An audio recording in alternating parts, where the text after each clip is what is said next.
Welcome to Slumber Scrolls. Please settle in now. Find a comfortable position. Let your shoulders relax and feel the weight of your body sink gently into your bed. Take a deep, slow breath in, and as you breathe out, let go of any thoughts or worries from the day. Another slow, gentle breath in and out. Good.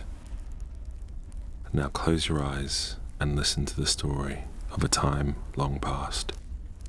A story so vast it took the entire world to tell it. We will not rush. We will journey through this history slowly, thoughtfully, like watching clouds drift across the sky. Imagine for a moment a peaceful summer evening in the late 1930s. The world, like you now, is settling down. The sun is setting on a quiet period. But in the autumn of 1939, a ripple began to spread across the globe.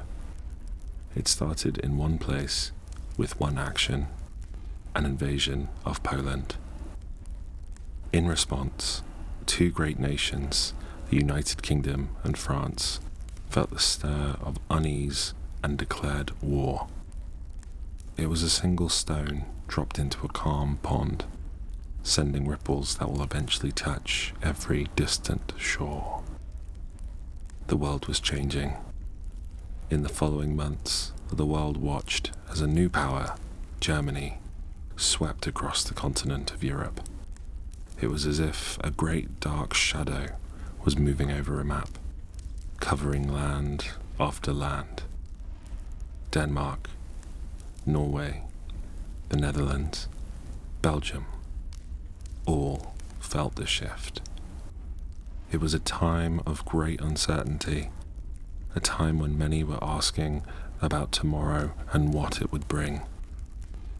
But for now, we just observe, from a distance, the slow movement of events.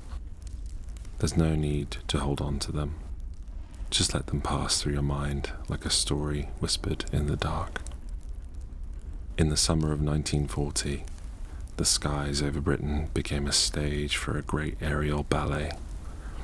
It was a battle of great power, a daily ebb and flow of conflict. But as the sun set each day, the sounds of the engines faded, and the night brought a temporary quiet. The moonlight would illuminate the clouds, and the stars would continue their silent dance, indifferent to the world below. Just like those stars, you can be still and indifferent to the world outside of your window. Let's move eastward now, across the vast plains of Russia. For a time, two great powers, Germany and the Soviet Union, were at an uneasy peace.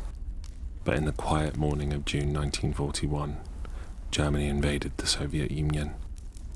The Eastern Front, as it was called, opened up like a great deep chasm across the land.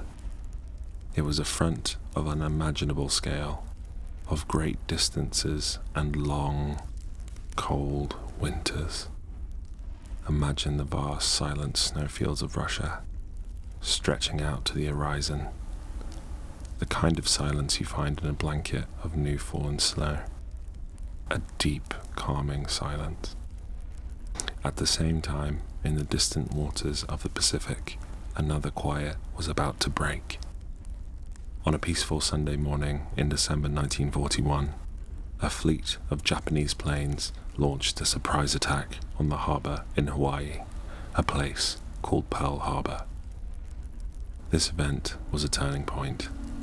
It was like a great awakening for the United States, which had, until then, remained at a distance. The world's great nations were now all drawn into the conflict, their destinies intertwined. Now, let the sleep-inducing warmth of your blankets wrap you up tight, protecting you from the cold world outside, just as the oceans separated the continents in those long-ago days. The tide of the war didn't turn overnight. It happened slowly, a bit at a time.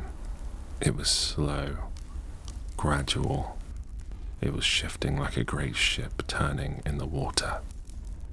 First, in the deserts of North Africa, where the battles were fought under a searing sun and a vast, star-filled sky.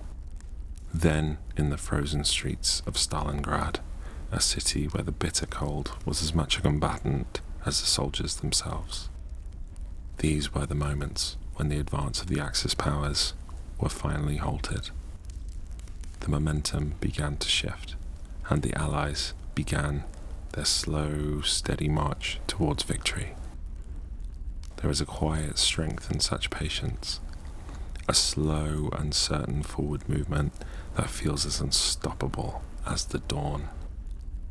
In the summer of 1944, a momentous event took place on the beaches of Normandy in France. It was a massive landing of Allied forces, a day that came to be known as D-Day.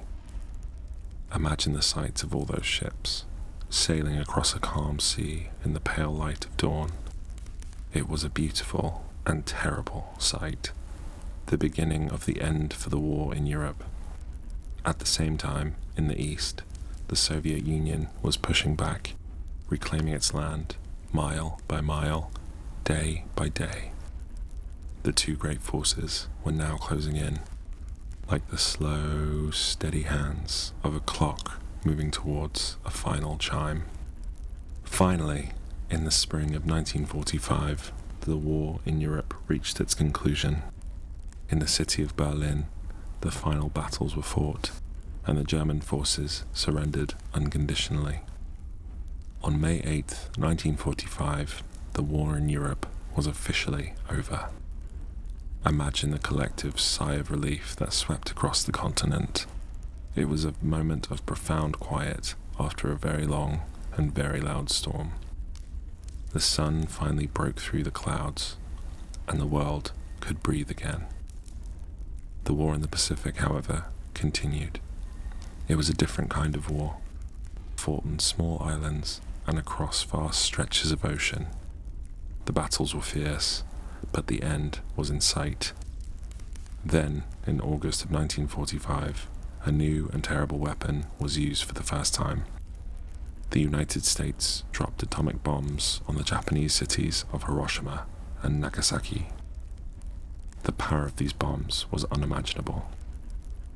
It was a final, devastating act that brought the war to a swift and sudden end.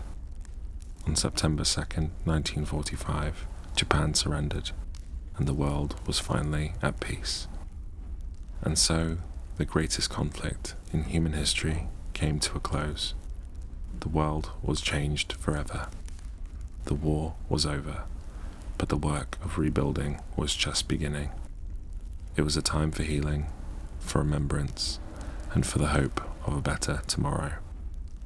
The conflict led to the creation of the United Nations, a new organization designed to prevent such a terrible war from ever happening again. It was a lesson learned, a promise to the future. As the world settled down, two new superpowers emerged, the United States and the Soviet Union, who would begin a new, different kind of conflict, one of ideas and influence. We will not go there now. Our story ends with the world at peace, with the quiet promise of a new day, a day that is a little more than a whisper away for you now. Let yourself drift as the world drifted back to a quiet and a new kind of calm. Your bed is a safe place, and your mind can be too. Your breathing is slow and steady. Your body is heavy and relaxed. There is nothing to do, nowhere to go, just the quiet hum of the night and the gentle rhythm of your own breath. Rest now. The story is over, and your sleep is waiting.